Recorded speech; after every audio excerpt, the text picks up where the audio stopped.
Comment peut-on expliquer cela? Dans quelle tête peut-on penser que c'est normal de faire ça? Comment fonctionne le cerveau d'une personne qui fait une chose pareille? Je suis Naka, ceci est Japatonic, et aujourd'hui nous allons parler des mauvais touristes. Beaucoup de gens me disent que les Japonais sont très gentils, n'est-ce pas? Et comment ils voient les touristes? Ici c'est toujours du genre, les Japonais. Au Japon, les gens sont généralement très gentils, que ce soit envers les touristes ou les locaux. Mais les personnes qui traitent le moins bien les touristes sont les personnes qui travaillent pour les touristes. Ironiquement, parce que ce sont les personnes qui sont le plus fatiguées des touristes, ce sont les gens qui, tous les jours, voient passer, je ne sais pas, environ 1 million de personnes, et chaque jour, il y a 1 ou 2 personnes qui doivent faire quelque chose d'inapproprié, ils doivent avoir un comportement dont on se dit « celui-là m'a gâché la journée aujourd'hui ». Et ainsi, ces gens finissent par avoir peu de patience même envers les touristes. Par exemple, là-bas, près des petits stands, il y a des vendeurs de daifuku qui est un mochi avec une fraise. Par exemple là, dans cette ruelle. C'est un exemple d'endroit où il ne faut pas manger en marchant parce que ce sont des endroits étroits. Et là, tu peux heurter quelqu'un et ça peut tomber.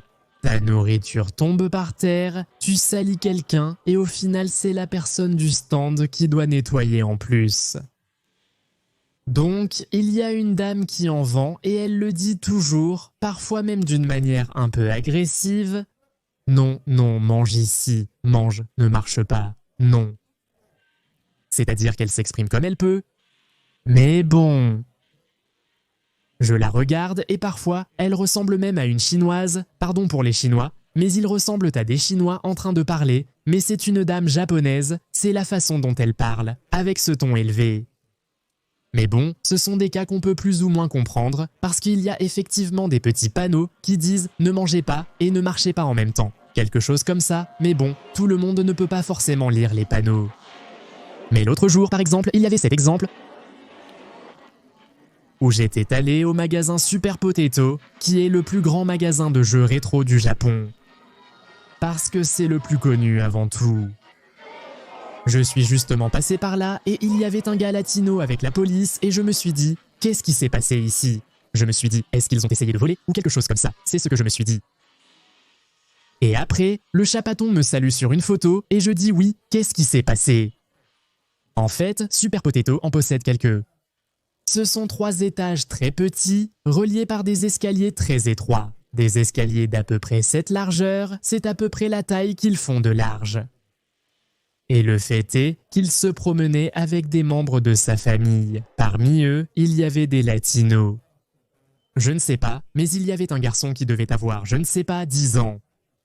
Et il s'est assis au milieu des escaliers. Et le type du magasin est venu et lui a crié dessus et il semble même qu'il l'a insulté.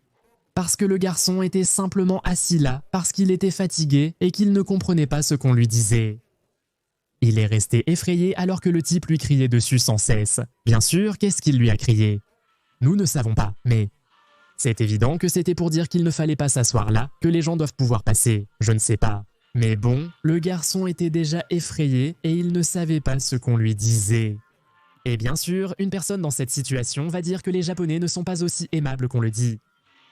Le Super Potato, étant donné que c'est un magasin extrêmement populaire mondialement, seulement les touristes y vont. Il y a tellement de touristes maintenant que les prix sont ridiculement chers et du coup, même les Japonais n'y vont plus. Parce que les gens du coin, pourquoi iraient-ils là-bas si tout est vendu à des prix super hauts par rapport à n'importe quel autre magasin que tu peux trouver? Donc, il n'y a que des touristes et comme c'est très populaire auprès des touristes, tu ne verras que des étrangers. Et bien sûr, les gens du Super Potato en ont marre alors qu'ils veulent simplement travailler dans un magasin qu'ils aiment parce qu'ils aiment les jeux vidéo. Mais bon, les amis, si tu vas réagir comme ça, si tu en as déjà marre des gens et tout ça, c'est peut-être le moment de chercher un autre travail, mais bon, qui sommes-nous pour dire ça à ces gens-là? Ils ont sûrement leur raison de travailler là-bas.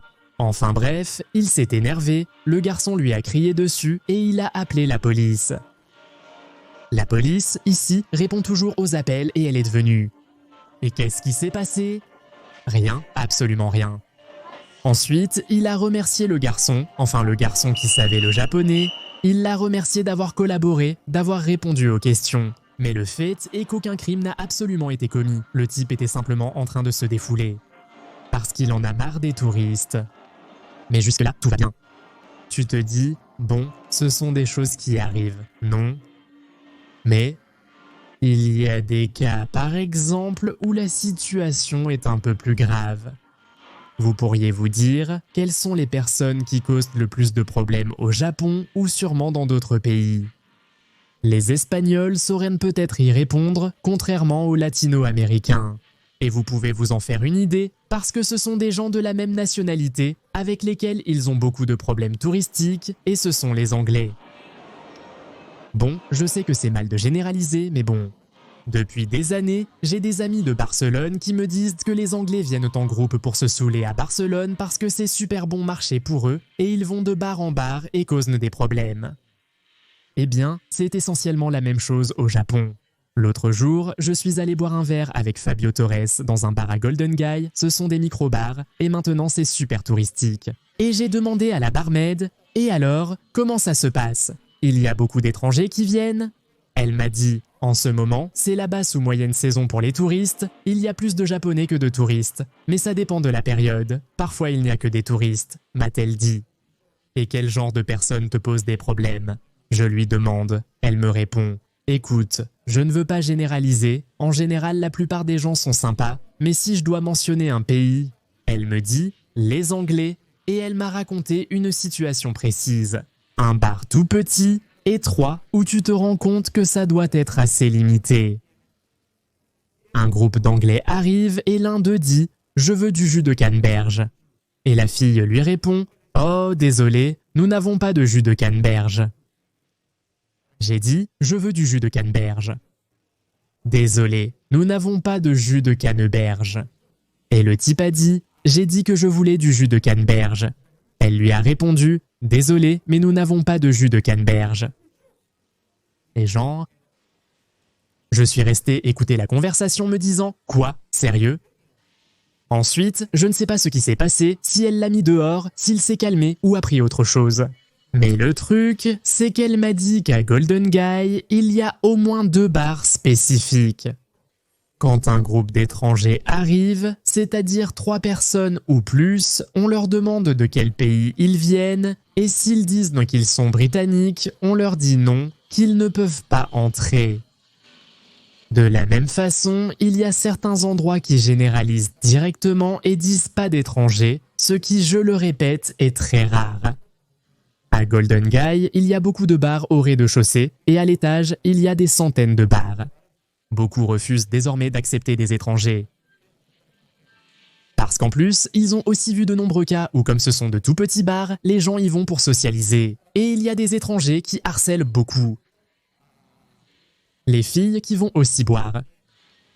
Ensuite, cette même barmaid m'a dit que ça lui est arrivé, bon, je sais que ça ne représente pas le pays, mais il lui est arrivé qu'un Mexicain qui est directement dit « Oh, désolé, désolé, je veux juste passer » et le gars est parti sans payer. Aussi simple que ça, il l'a fait très facilement, il a dit « Oh, désolé, désolé, désolé, j'étais au fond du bar », il a dit « Pardon, pardon », il est descendu et il a disparu, aussi simple que ça.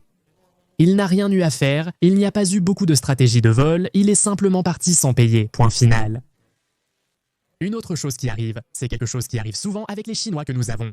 Les dango, ces douceurs qui sont des brochettes avec des petites boules sucrées de riz. Ils en achètent, ils en mangent un et puis ils disent non, non, non, remboursement. Quoi ? Dans quelle tête tu peux penser que tu peux en manger un et demander qu'on te rende de l'argent? Le pire dans tout ça, c'est que parfois, ça marche. C'est ce qu'il y a de plus triste. L'autre jour, par exemple, au Nissan Crossing, où ils te vendent un café sur lequel, en prenant une photo de toi, ils peuvent imprimer ton visage. Je ne l'ai pas vu en personne, mais j'étais avec un client. J'étais assis avec la dame en attendant, et le gars faisait la queue pour commander le café. Et il mettait un temps fou. Et j'y suis allé, et j'ai dit « Qu'est-ce qu'il se passe? Ils mettent longtemps. Il raconte qu'une cliente chinoise a fait imprimer son visage, mais insatisfaite du résultat, elle a demandé à le refaire à 2 reprises. Quoi? Oui, elle disait non, que ça ne lui plaisait pas, que c'était mal fait, que ce n'était pas bien imprimé. Ça me brisait le cœur, c'est ce que la fille me disait. La japonaise a tout pris, tout jeté et a recommencé à 0. Et elle lui a fait refaire 2 fois. Et moi j'étais du genre, quoi? Comment peut-il y avoir des gens aussi pourris? Je veux dire, moi je ne comprends pas. Parfois je me dis que ça doit être courant en Chine. Et un autre cas, par exemple, avec les geishas, il y a eu un cas d'un type, je ne me souviens plus de quelle nationalité il était. Il se trouvait à Guyonne, dans le quartier des geishas. Le problème était qu'il suivait cette fille constamment pour la photographier. Et la fille, comme elle devait se déplacer pour aller dans un restaurant ou pour faire son travail, elle est partie et s'est échappée. Elle est montée dans un taxi et le type est monté dans le même taxi pour lui prendre des photos. Je veux dire, je ne comprends pas ce qui arrive à ces gens pour qu'ils fassent ce genre de choses. Est-ce que quelqu'un peut m'expliquer dans quel pays c'est normal ça? Voyons un autre cas, par exemple, ce n'est pas un crime grave. Je sais que dans certains pays, ça peut arriver, ce n'est peut-être pas si rare. Mais il se trouve que certains endroits n'aiment pas accepter l'entrée de touristes étrangers parce qu'il y a des endroits où, parfois, un groupe de 3 ou 4 touristes arrive. Et il n'y en a qu'un qui consomme et les autres s'assoient, rien de plus. Et bien sûr, ce n'est avantageux pour aucun commerce. Et parfois aussi, certains endroits doivent préciser qu'il faut absolument une consommation par personne, une boisson, un truc, peu importe.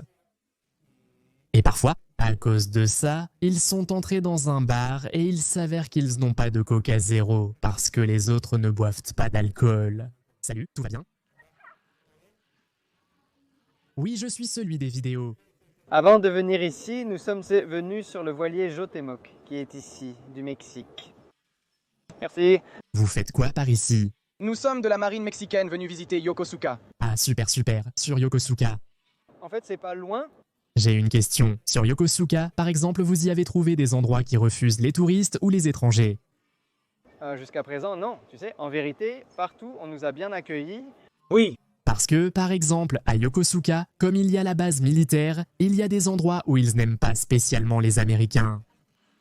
Et bon, très souvent, enfin, ça dernièrement ça n'arrive plus autant, mais on ne sait jamais. Mais il y a toujours quelqu'un qui affirme que les Japonais sont très racistes. Qu'ils mettent des panneaux où les étrangers ne sont pas les bienvenus dans les restaurants et les bars, je ne sais pas. Mais là où cela arrive le plus souvent, c'est là où il y a de grandes bases militaires à proximité, justement parce qu'il y a beaucoup de bases militaires américaines qui causent des problèmes, et dans certains cas aussi certains qui viennent de Russie. Et cela se produit davantage au nord du Japon, où il y a des militaires russes qui causent des problèmes. Et, bien sûr, il y a des gens qui disent « je suis désolé ». Tout comme dans les onsen, on discrimine les personnes tatouées, car on ne peut pas dire « interdit aux mafieux ». Pareil, dans certains endroits, ils interdisent les étrangers parce qu'ils ne peuvent pas interdire que les militaires américains ou russes. Ensuite, par exemple, lors d'une visite guidée, ce n'est pas non plus quelque chose de grave, mais j'étais encore guide pour le compte d'une agence, des dames mexicaines avec 2 autres, avec leurs filles aussi mexicaines. Il se trouve qu'on était dans cette zone et elles étaient justement là. Il y avait des garçons de primaire avec leur petit uniforme d'école qui marchaient, des garçons de 6, 7 ans. Une dame s'exclame sur la mignonnerie de quelque chose et demande pour prendre une photo, et moi je leur dis non, non, non. Comment tu peux faire ça? C'est un garçon de 6 ans. Comment tu veux que j'aille lui demander une photo? Le garçon ne va rien comprendre. Tu ne peux pas, entre guillemets, harceler ou faire se sentir harcelé un garçon de 6 ans qui marche dans la rue. Justement, c'est l'un des pays les plus sûrs au monde où les enfants des écoles privées, en uniforme, peuvent aller à l'école et rentrer à la maison à pied. Ne fais pas en sorte que cela disparaisse. Justement, à cause des problèmes avec les touristes, il y a de nouvelles règles qui doivent être mises en place, comme par exemple dans le district de Guyonne. Les touristes ne peuvent pas passer par certaines rues parce que les geishas ont besoin de marcher sans être harcelés. Du coup, on fait comment? Eh bien, on fait en sorte que les gens ne puissent plus passer de ce côté de la rue. Sinon, ils peuvent recevoir une amende de 10 000 yens. Le pire, c'est que ceux qui ont besoin de voir cette vidéo ne sont pas ceux qui la regardent. Parce que la réalité, c'est que les gens qui devraient regarder des vidéos comme celle-ci et s'informer sur les choses qui peuvent déranger au Japon, ce sont les personnes qui se préoccupent le moins de découvrir la culture, celles qui ne s'en nourrissent pas. Je sais que ceux qui regardent ces vidéos s'intéressent à la culture japonaise, souhaitent se renseigner avant de voyager au Japon ou sont simplement curieux de cette culture. Et bien sûr, il y a ceux à qui cela importe peu. Il y a toujours un idiot qui va harceler les geishas, qui veut jouer au conquérant du monde dans les bars. Et la meilleure preuve que j'ai, c'est que moi, comme je fais des visites guidées, jusqu'à présent, avec tous les groupes que j'ai eus, je n'ai jamais eu de vrais problèmes. Il m'est arrivé de refuser de travailler avec un ou deux clients d'une agence de tourisme, préférant m'occuper de mes propres clients. Parce que justement, ces agences travaillaient avec des gens très riches. Et bien sûr, ils venaient aussi pour s'informer. Les visites n'étaient pas toujours agréables. En général, les plus agréables venaient de mes propres clients, qui sont pour la plupart des followers. Il y a des gens qui veulent apprendre sur le Japon, qui s'informent, mais j'ai aussi des amis qui font des visites guidées. Un ami qui a une agence m'a dit qu'ils ont accompagné une famille. Un couple de Cubains résidant aux États-Unis. Ou quelque chose comme ça, des Cubains qui se sentaient plus américains. Ils sont allés au monument de la bombe atomique et ont dit « Si c'était moi, j'aurais largué 20 bombes atomiques. » Et mon ami est resté là en mode « Et moi aussi, je suis resté là du genre. » Quand il m'a raconté ça, j'ai dit « Quoi ?» Il a dit ça, il t'a dit ça en personne, à voix haute. Il m'a répondu « Ce type est complètement fou. » En fait, tu sais ce qu'il m'a dit? C'est que tout ça devrait être à nous, et sinon, regarde comment fonctionne le pays. Comme s'il parlait avec mépris, alors je me demande, le Japon fonctionne-t-il mal? Le problème c'est là, c'est qu'il y a de tout. Mais pourquoi viennent-ils au Japon pour réagir de cette façon? Ensuite, d'un autre côté, il ne s'agit pas forcément de touristes, mais plutôt d'internautes très puristes de la culture japonaise. Des gens qui ne connaissent pas les limites et qui pensent que tout, absolument tout, est offensant dans la culture japonaise. Par exemple, il y a des gens qui m'ont critiqué parce que j'ai mis le drapeau argentin sur Hachiko quand l'Argentine a gagné la Coupe du Monde. C'est-à-dire, des gens qui n'ont absolument aucune idée de rien. Justement, l'intérêt de mettre le drapeau sur Hachiko, c'est parce que Hachiko est un symbole de la ville de Tokyo. Et chaque fois qu'il y a un événement mondial important, c'est-à-dire quand les yeux du monde entier sont tournés vers un endroit, on lui met toujours un accessoire décoratif qui peut évidemment être retiré. Comme par exemple lui mettre un drapeau de l'Ukraine pendant la guerre en Ukraine et des choses de ce genre.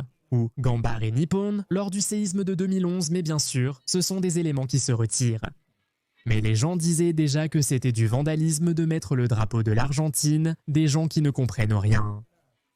Mais c'est pour ça que je comprends que beaucoup de personnes sont des amoureux de la culture japonaise et qu'ils aiment défendre et diffuser, à travers des messages, des commentaires, ce qu'il est bien ou mal de faire au Japon. Mais bon, je dis toujours qu'il faut prendre les choses au calme. Il faut parfois unir un peu nos forces pour que les gens, pour que le monde soit un peu meilleur. Surtout avec le problème des extrémistes. Johnny Somali, Logan Paul à son époque. Mais bon, si une personne veut prendre un café et que 4 personnes s'assoient, eh bien, ce n'est pas un crime. Ce sont juste des choses qui ne se font pas, c'est tout. Ou bloquer le côté droit de l'escalator, là où passent les gens pressés. Ah, et une autre chose dont on parlait dernièrement, c'est la surcharge de tourisme qu'il y a actuellement au Japon, comme quoi le tourisme est vraiment saturé. Il disait par exemple que les impôts allaient augmenter. Ça, pour être honnête, je n'en sais pas grand-chose, mais d'après ce que j'ai pu chercher un peu, jusqu'à présent, c'était des choses sans importance, vraiment sans importance. Eh bien, vous savez, si quelqu'un cherche des tours guidés à Tokyo, je suis guide touristique privé, mais pas pour des groupes privés.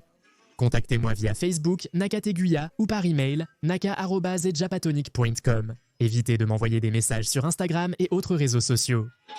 Et souvenez-vous que si vous venez au Japon, vous avez une réduction avec Iati Assurance, qui est une assurance voyage, et Olafly, qui est une carte eSIM. Iati Assurance dans mon lien dans la description ou Olafly avec mon code Japatonic, vous avez des réductions pour les deux.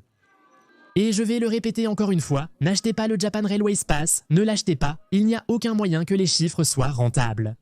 Regardez la vidéo précédente du guide ultime pour voyager au Japon. C'est tout pour l'instant, à la prochaine. Salut à toi, à ta famille, à ton animal et à ton emmerdeur de voisin. À plus.